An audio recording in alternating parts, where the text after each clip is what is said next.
Hello, I'm Old Fart, and my guilty pleasure is I like knives. I realized a while ago that my haphazard set of knives misplaced all around my house was a collection. And you're looking at one of a series of videos where I'm sharing a view into that collection of small folding pocket knives. I'm not an expert or an official representative of anything or anyone in any way. I just like knives. So today we're going to look at this. A Kizer Feist, the titanium frame drop point version. I saw this knife reviewed online somewhere, I think Blade HQ, and I liked the simple clean lines of the design. And I was especially intrigued by the opening mechanism.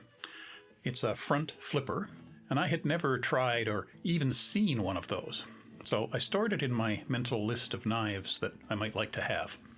And then I found one at a sporting goods store while on a vacation trip. So let's do a quick description. I'm not going to go into all the technical details, as there are lots of reviewers that do that, and the details are available from the manufacturer. But the size is important, so we'll do a few comparisons. It's the norm in YouTube knife reviews to compare the knife to well-known objects, and that seems like a good way to get a sense of size, so let's do that. First, closed, it's almost exactly the same size as a piece of blue string. While open, it is, as you can see, just slightly shorter than a piece of red string. So I hope that was helpful. Possibly more important than the string test is that the blade is 74 millimeters, which is just under 3 inches, and that gets it under the 3-inch limit that defines legality in some places. So this is probably okay to carry in those locations. Now, while talking about legality, the blade does lock open, and there are places where locking knives are not legal, so this isn't okay there. It's light. The titanium does that. You barely notice the weight in your pocket. Aside from being beautiful and the simple design, the thing with this knife is the opening mechanism. It's a flipper, but there is no flipper tab protruding from the side to spoil the lines or poke into your leg in your pocket. The flipper tab is here on the opening side, protruding just slightly from the front of the body. You almost can't see it. It's just a slight break in the smooth line of the knife with some jimping on the side. To open it, you put your thumb on the jimping and then roll it forward and around the front. The same movement as rolling your thumb over the sparker wheel in an old-style Zippo lighter. It took me a while to get the motion right. Once you have it, it flips open very quickly and smoothly with a nice, satisfying, understated sneak. Being a frame lock, to close the blade you need to push the lock bar back, and that means wedging the tip of your thumb into here and then closing with a finger. Like I said, it was a bit of a learning curve, but it became easy, and now I love flipping it open and shut. The pocket clip is milled titanium, keeping the same simple lines as the body of the knife. It's a one-sided clip, which means there are no mounting holes on the other side to allow you to move the clip to the other side. And it's a shallow carry clip. I generally prefer deep carry clips, and I have added them to other knives, but I haven't seen a supplier for a deep carry for the Feist, and I don't think I'd replace it even if I could. I don't mind the shallow clip on this knife because the whole thing is so small and simple. I really like this knife. I like the simple geometric shape with the clean lines. The clip echoes the design shape of the main body. The matte finished titanium scales are understated and they resist fingerprints, and they aren't showing major snail trails yet, despite being in and out of my pocket rather often. And I like the classic drop point blade shape of the blade. It's S35VN steel, which isn't too difficult to sharpen, and it holds an edge well. It was very sharp coming out of the box, but this isn't the factory edge. I've brought it up to a mirror polish sharp, just as a vanity thing. Let's see if I can catch some reflections there. It's more comfortable than I would have expected. Given the straight shape, no curves or finger cutouts, it's surprisingly easy to hold, and there are no uncomfortable corners or hot spots, such as from the clip. The fact that the clip is right carry only is probably a negative for persons who would want to carry it on their left. But on the other hand, I actually like that limitation because it keeps the presentation side of the body free of additional mounting holes, and again, the plain, simple lines are the thing for this knife.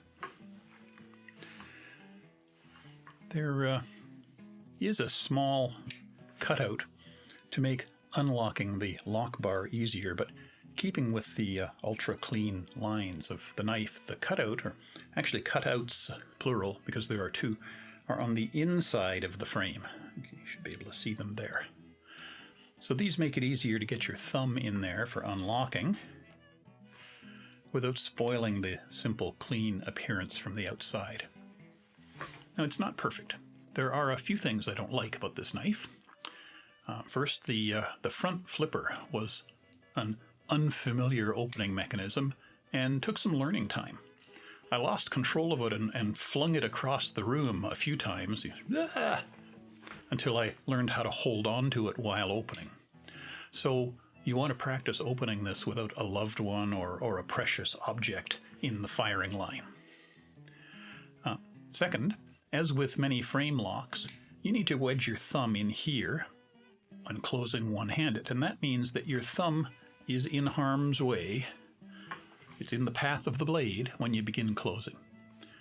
Now, on some normal side flippers, the flipper tab acts to protect your thumb, but nothing protects it here. You have to be alert and careful to get out of the way before you push it all the way closed. Finally, I would like the sharpening choil to be slightly bigger. It's quite tiny here, basically ineffective, and you can see that I slightly abraded the shoulder next to the choil by being careless while sharpening. A bigger choil would have maybe reduced the available sharp blade length a bit, but allowed me to sharpen the knife without wrecking that shoulder. Now, let's go to my not at all patented rating system. First, my not patented NTGK rating for non-threatening gentleman's knife. We'll do this in two parts. NT for non-threatening and GK for gentleman's knife. So, is it non-threatening? I'll say a little. The blade is not too aggressive looking, and the drop point is elegant and innocent looking. The opening mechanism, on the other hand, is scary. When you flick the blade open, it opens in an invisible blur, and non-knife fanciers think, "Oh my God, switchblade!" Because opening a flipper scares non-knife people, I'm going to give it a B+ for non-threatening. Now, how about gentleman's knife? Well, I think it's great in this category. It's elegant when closed. It doesn't sit well on the clip side, though. It's elegant when closed. Very pocketable with the smooth, low-friction shape and no protruding flipper tab. The clip looks very nice when protruding from a pocket. So is it classy? Oh yeah. So I'd say A+ as a gentleman's knife. So B+ for non-threatening, A+ for gentleman's. I'm going to score it an A as an NTGK. Now, my not patented KN rating. KN is for knife nerds. What will my knife nerd friends think? Well, let's start with it having impressive materials.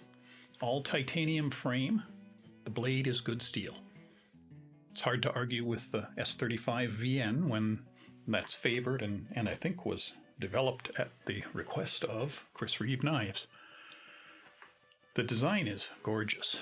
simple, clean, minimalist, very handsome. And that front flip action is amazing. Every knife nerd that I've shown it to loves it. So A+ as a knife nerd rating. So a summary of my non-patented rating scores. NTGK, an A. KN, an A+. And that brings us to the end of my tour of this elegant little knife, the Kizer Feist Titanium. I like carrying this knife, and it's one of the most fun to show people who are curious about knives. Thanks for watching. See you next time.